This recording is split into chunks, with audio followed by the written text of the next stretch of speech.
पठाणी वेश, चिखलामध्ये तो सगळा चिकटलेला अंगाला असा सगळे, आणि तो पडून राहिलेला होता. दिवस उजाडायला लागल्यानंतर हे सगळे आपले जे सोल्जर्स आहेत ते त्याच्या भोवती गेले गन्स रोखून. हा आडवा पडल्या पडल्या सांगत राहिला की मेरी कुछ गलती नाही साहब, मैं तो सिविलियन हूं, आप जो बोलोगे मैं बताऊंगा.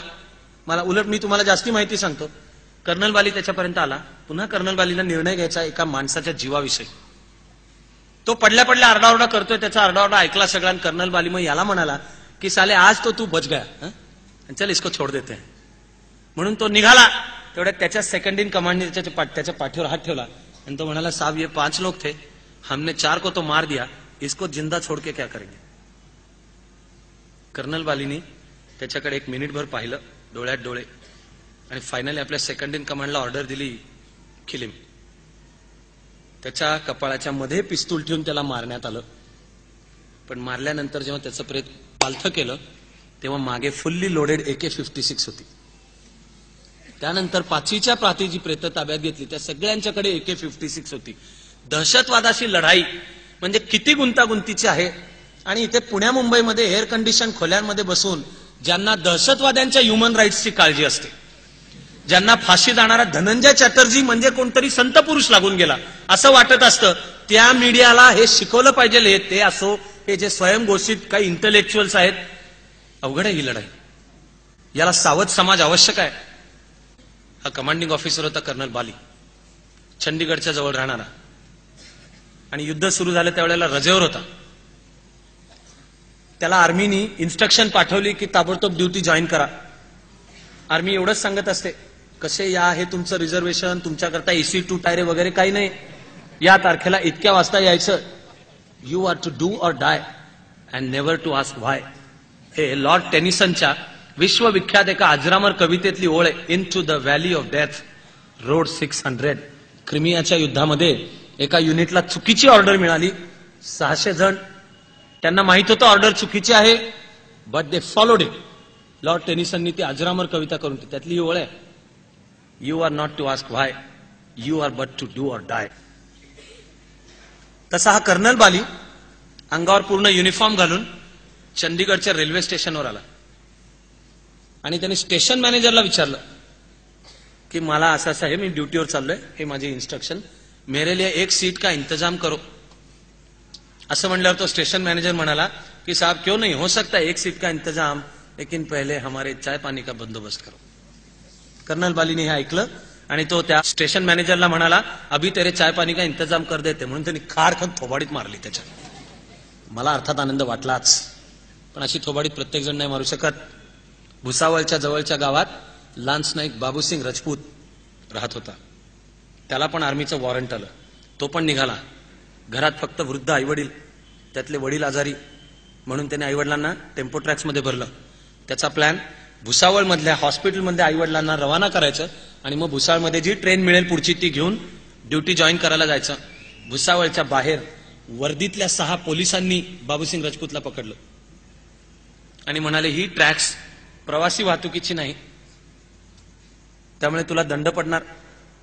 बाबूसिंग राजपूत सांगत राहिले, ठीक आहे ना, दंड तर दंड, जो दंड, पण हे माझं वॉरंट, मी ड्युटीवर चाललोय सीमेवर लढण्यासाठी म्हणून, ह्यांना नुसता दंड नको होता. 6 पोलीस त्याला म्हणाले, पैसे टाक. बाबूसिंग राजपूत चिडला आणि त्यांनी त्यातल्या एका पोलिसाची गचांडी पकडली. वर्दीतल्या आणि ड्युटीवर असलेल्या पोलीसची गचांडी पकडली म्हणजे इंडियन पिनल कोड सेक्शन 353 खाली हा अपराध झाला, ऑब्स्ट्रक्टिंग गव्हर्नमेंट वर्क. आणि गव्हर्नमेंट वर्क काय, ड्युटीवर चाललेल्या जवानाकडनं पैसे खाणे. म्हणून बाबूसिंग राजपूतला अरेस्ट झाले.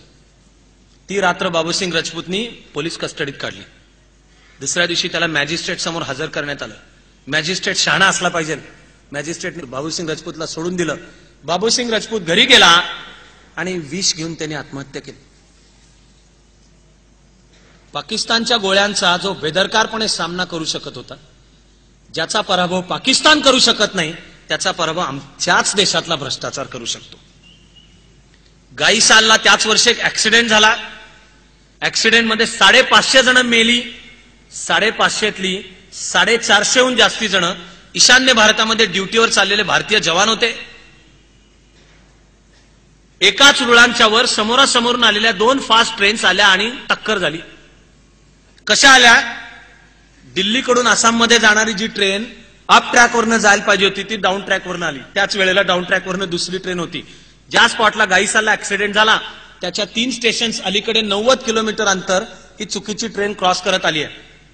तिथे जो एक लाईन्समन होता ज्यांनी फक्त खटका ओढून ट्रॅक बदलायचा होता तो लाईन्समन दारू पिऊन पळून गेलेला होता. त्यामुळे ती ट्रेन अप ट्रॅकवरनच डाऊन ट्रॅकवरनच येत राहिली. 3 स्टेशनवर त्यांना ग्रीन सिग्नल मिळाला. तो मिळाल्याने झोपेत दिला का? दारू प्यालेला होता का तो? का ज्यांनी सिग्नल द्यायला पाहिजे तो पळून गेलेला, जा रे तू दाखव रे, कुठली तरी ट्रेन असते तुझा तू सिग्नल दाखव रे.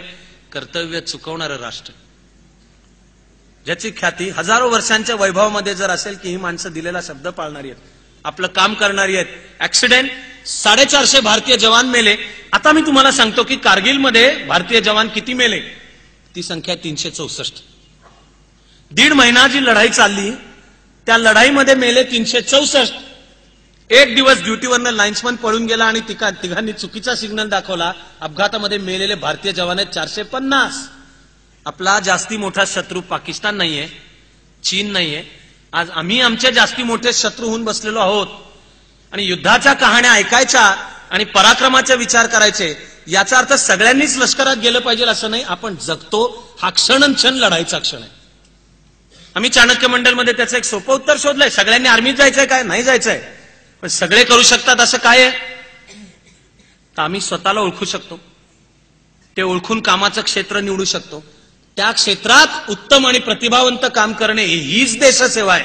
उत्तम प्रोफेशनल असणे हीच देशसेवा आहे. देश कोणीतरी 2-4 कोणीतरी नेते निघतात म्हणून मोठा होत नाही. करोडोच्या संख्येने सामान्य माणसं सामाजिक एकात्मतेसहित एकत्र काम करतात तेव्हा नव्या सुवर्णयुगाची स्वप्न पडतात. नव्या सुवर्णयुगाची स्वप्न आम्हीही पाहतो.